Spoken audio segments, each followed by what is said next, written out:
Oh, yung kay Inday Sara 125 million, issue. Mantalang yung 4 billion ng presidente, hindi issue. Yung lahat ng intelligence funds, hindi issue. Issue yung kay Inday Sara. Putang ina nyo. Mga hayop kayo. Hindi ka nga, President. Balita namin, nagdoon mo ha. Putaragis ka, magpa-hair follicle drug test ka, bigyan ka namin 3 araw. Publicly ha, 3 hospital. Ano sasabihin ng Presidente? Yes sir. Ito, lahat ng batas na that is abridging the freedom of expression, burado. Yung ganun ba? Hindi dapat mawala yung freedom ng tao na magsalita. Natatakot na sila na matanggal sa pwesto kaya gagamitin nila yung batas para habulin yung mga nagsasalita laban sa kanila. Yung matarantado to mga. Pagka itong people power na to, nahinog, ay everyone will be under arrest. Lahat kayo na complicit sa plunder ng bansa natin. Lahat kayo will be arrested. Kahit yung 4.5 trillion na yon, kita nyo yung budget ngayon, 6.7 trillion eh. Ibig sabihin, uutang pa tayo. Dapat, ang mindset, kung ano yung kikitain mo, 4.5 trillion, ang gastusin mo lang dyan, 4 na trillion. Yung 500 billion, pang reserve. Kung may kalamidad. Wala panay lustay ang iniisip nito eh. Kasi meron tayong 300 congressman. 300 yung may power of the purse. Dapat yung burahin. Kung ako lang masunod, isara ko yan. Sara ko talaga yan. Mga animal yan. Sila nga nagnanakaw eh. At pabubura natin yung Resolution 10. Putang na Resolution 10 na yan. Pirma-pirma, tarantado. Magnakaw isang empleyado ng 1,000. Anak ng toko, ako ano-anong mga tanggal eh.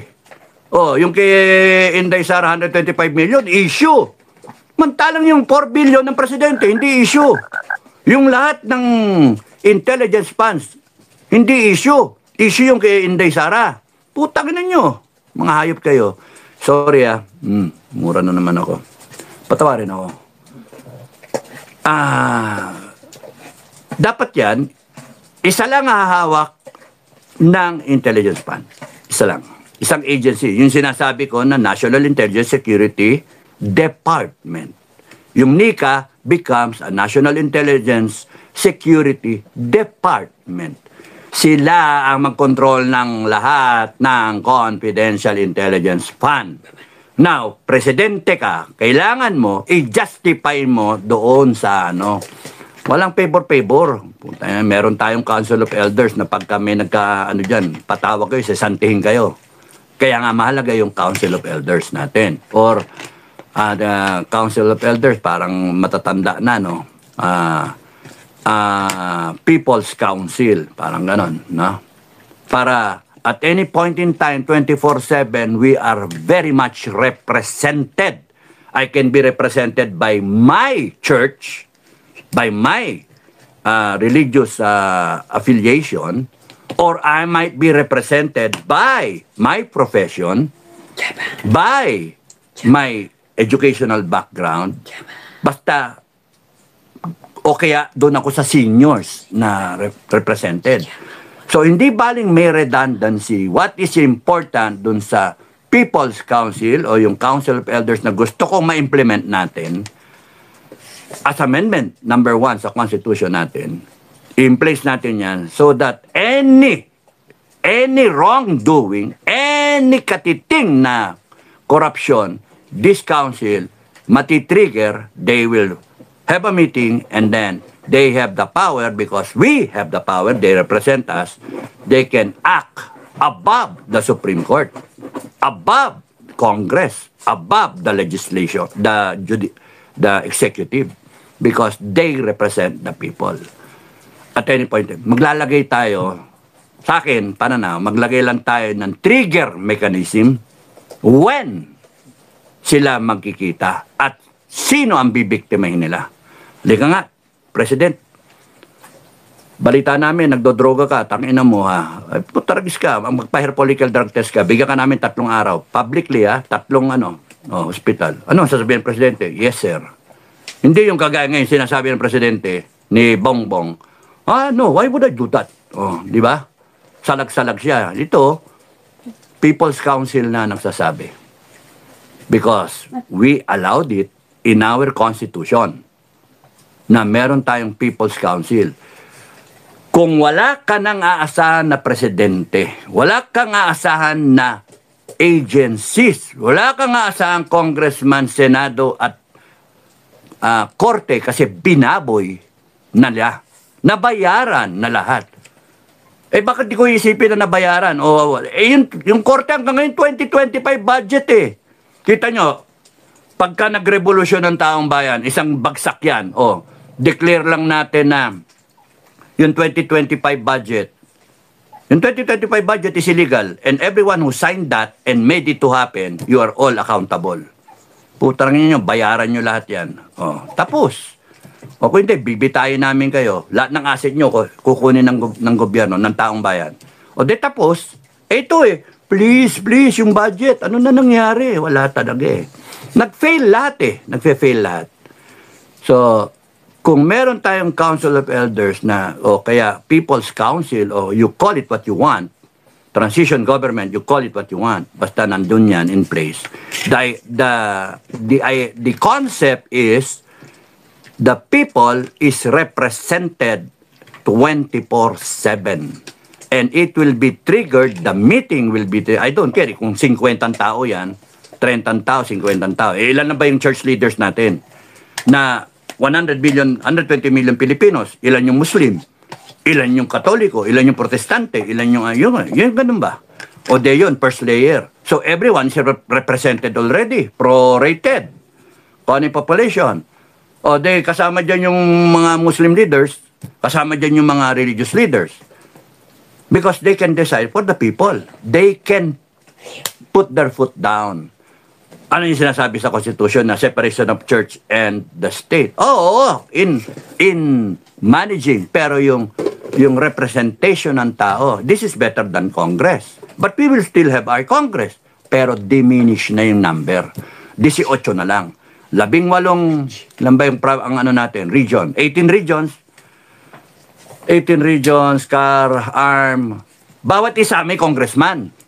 At maglaban-laban sila doon sa region nila. Doon lang sila manggaling. Hindi yung lahat, Manila galing. Lintik na yan. Anong klaseng congress natin Congressman ka ng Mindanao, doon ka nakatira sa Maynila. Lintik na yan. Pwede ba kagaguhan niya na ang gusto natin, yung congressman will have the feel of the Filipino people dun sa lugar niya. Kaya nga congressman Dun dapat. And we have to be strict about it. Walang technicality. Pagka merong yung binabago yung sistema, barilin ka agad. Katayin ka agad. Malalakas ang loob. Masisiba Gaguhin tayo So, meron kang Council of Elders na matitrigger, nakalagay sa provisions ng amendments, and then, boom. And then we can have it ratified. Whatever changes sa Constitution, we can have it ratified sa 2028 election. Meanwhile, everything that is done from now till election is under a revolutionary government. That's how I look at it. That's how I would suggest, revolutionary status.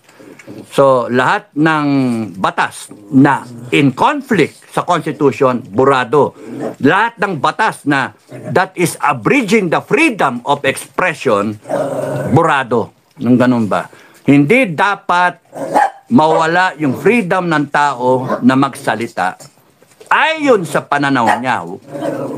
Hindi dapat takutin ng mamamayang Pilipino dahil sila, natatakot na sila na matanggal sa pwesto kaya gagamitin nila yung batas para habulin yung mga nagsasalita laban sa kanila.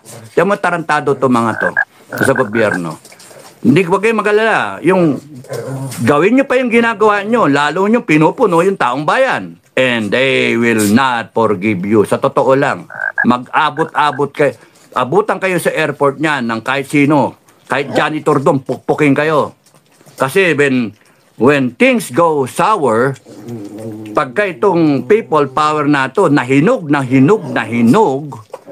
ay everyone will be under arrest. Lahat kayo na complicit sa plunder ng bansa natin, lahat kayo will be arrested. Kahit saan parte kayo ng Pilipinas, pati hanggang barangay level. Saka nakakita yung mga barangay, taga-barangay, puhulihin nila yung kapitan nila. Kasi magnanakaw tarantado, pukpukin. Manlabang kayo, lalo kayong mayayari. Ang gawin ninyo, pumunta kayo sa pinakamalapit na police station, surrender kayo. Yun yung magiging trabaho ng PNP. Yung AFP, PNP, will supposed to be you side with the people. Ngayon, kung hindi nyo gagawin yan, wala. Wala kayong pakinabang. Sayang yung sweldo sa inyo. We have a lot of things to do to change this country. Napag-iwanan na tayo, but we have to reboot it really. We have to check it. We have to follow through. Not just change of leadership, change of government. No, It has to be a well-orchestrated, whole-of-nation approach na pinag-isipan.